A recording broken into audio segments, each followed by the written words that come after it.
All right, so you've worked on TV for years, going back to your time on The Simpsons in the early 90s. In live action, the difference between working in TV and working on features seems to be a little bit more obvious to the general public than animation, which is kind of done traditionally more behind closed doors and not quite as public a process. What were the biggest... it's very secretive. Yeah, what were the biggest differences peeking. for you going from TV into your first feature film? And were you prepared for those differences going in? No. Well, I'd say the biggest differences are the types of stories that are told in TV versus features. In TV, on a show like The Simpsons, we're doing several different stories a season, anywhere, or on a show, anywhere between 13 to 22 or 24 different little, morality stories, that take place over 22 minutes that, kind of start with the character at zero and they go, through this adventure and they're brought right back to zero again, because next week they have to have another one of these and they have to start at zero, and they can't really learn, from their experiences. They can't change, because then they won't really engage in the next one, down the line. So in television, the training is to kind of tell these, these types of stories that bring us right back to where we started. Where in a feature, you're as a director, you're trying to take a main character and watch him on his arc, on his journey, grow, and become a different person or think a different way or something's going to change, like in his life or her life, and that's different from TV shows. And this will usually take place over the course of, over 90 minutes. This movie's about 90 minutes long. And that's 90 minutes that is worked on and honed over, for us, it was 3.5 years. In 3.5 years on a TV show, you're working on many hours, of film or animation that's produced, so there's not as much time to, finesse that stuff. You're telling these stories very quickly, whereas in a feature, the process allows for way more finessing and honing of the story and honing of each scene and working out what those relationships are between the different characters in the movie, and really kind of uncovering the heart of the movie, what is usually the main relationship that a character has with another one. So was I prepared for this? I mean, it's ultimately they're both storytelling, through the medium of animation, and it's just at a different pace, and TV's a sprint as compared to like movies being a marathon, where the pacing is a little bit different. So it's just recognizing kind of the pace at which we work, and the cycles of how the idea grows. So. Well, speaking of that, talking about the pacing a little bit, could you just walk me through like an average day for you during the production? I mean, obviously you have like dozens, if not more, people working on a bunch of individual sections at a time. So are you just kind of going around approving tiny things and hoping that the big picture comes together? My schedule when we were deep into production, we would go from in the morning, to late at night. And if I were to show it to you on my phone, like on my calendar, the day was basically, it was all blacked in, with something from the moment I came into the studio until when I left at night. And it was literally, going from different review rooms. We had one for reviewing layout, we had one for reviewing animation, one for reviewing artwork, one for reviewing lighting, and then one for reviewing editorial, and it there's a point where all of these things, every facet of the production is going at the same time, from all the way from story, all the way to editorial of finished animation. And so it is literally being kind of led from, okay, now we're in this room and we're looking at these designs, what do you think, and I'm talking about those. And okay, thank you. And now we're going over into another room. Well, you guys have like the design stuff laid out pretty early on, so you know generally like kind of what the look of the movie is going to be. But is it something where kind of even you're surprised with how certain things are coming together, like big picture wise? Sometimes, yeah, there's big surprises sometimes, and but then it can just become kind of the process of like, okay, we need these props. Okay, here is the Jeep that we need in this scene. Here is Kubert's friend. Kind of fill in the gaps. So it's like, and I look at everything.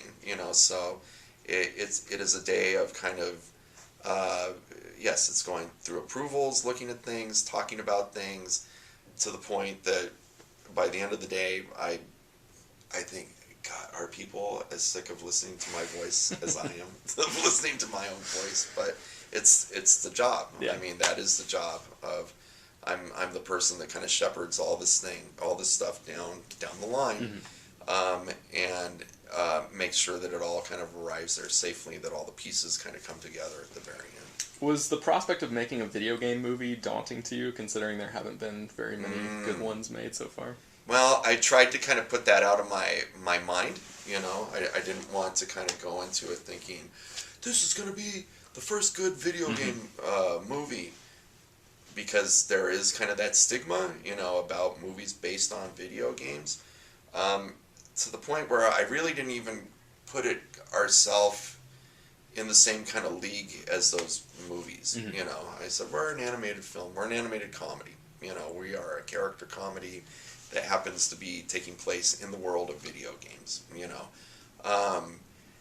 Now, since then, and talking to people like yourself, people said, like, how does it feel to be the first person to make a movie about a video game that's good? And which is, a very nice compliment. But it was not what I was intending to do. If anything, if you were to talk to me and Phil, Phil's the writer of the movie, the task that we kind of put in front of ourselves was, let's make the funniest animated film ever made. And video games became kind of the universe that this funny film was set in. Cool.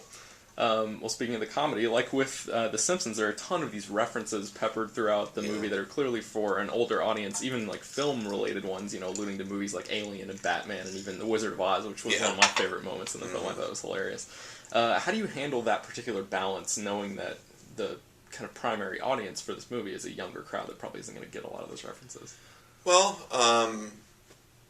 I would argue that I think young people still know Wizard of Oz. Like my kids know it, and I don't know, maybe it's just because we have lots of movies around the house, But my daughter, she's 21 now, so when she saw the movie a couple nights ago, she's like, I love that with the Oreos. It was just so, Wizard of Oz, So I don't, I think people still watch it. I think young people still watch it. I don't know. It seems like it's still kind of a classic, One thing about that Oreo thing is that I'm really, really surprised that no one has told that joke before. It seems like someone would have thought of that, and when we kind of landed on it, we really said, like, is it seriously, no one has done this joke before. We're substituting the word Oreo for that chant in Wizard of Oz, so that's pretty perfect.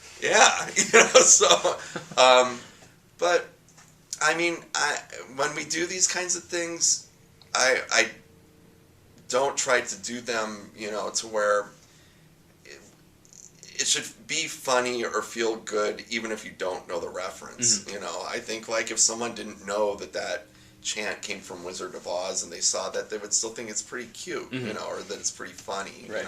I don't try to kind of stick things in that play to one age and leave others confused.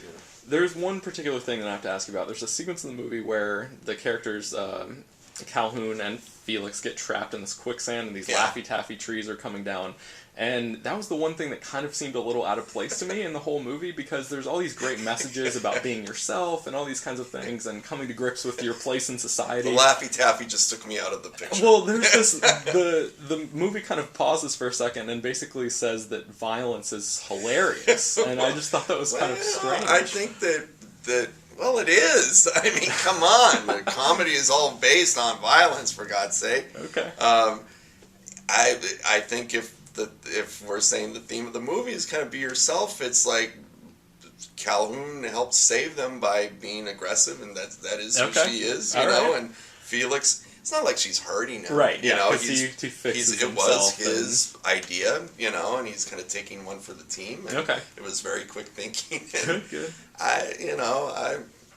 right, that's a good answer. I just had to ask you about that. That's fine. So there are a lot of other things like that you can read in this movie, and one of the main things that I kind of picked up on is that, like, through Ralph's struggles in Niceland, he very directly calls out these kind of societal structures. Yes.